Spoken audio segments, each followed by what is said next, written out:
How to enable AI Ultra HD in CapCut for a higher quality export. This tutorial shows you how to turn on the feature before exporting your video.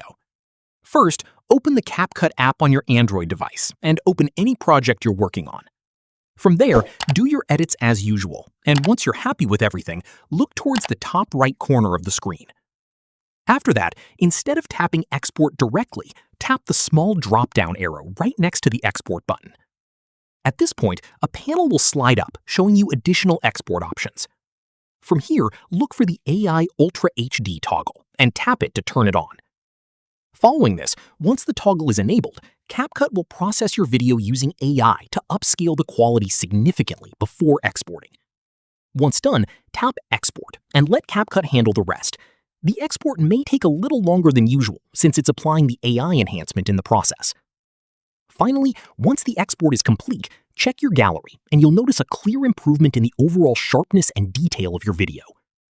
Keep in mind that AI Ultra HD is a CapCut Pro feature, so you'll need an active Pro subscription to use it. That's how you enable AI Ultra HD in CapCut. If this helped, hit like, subscribe for more Android tutorials, and tap the bell so you never miss an upload. See you in the next one.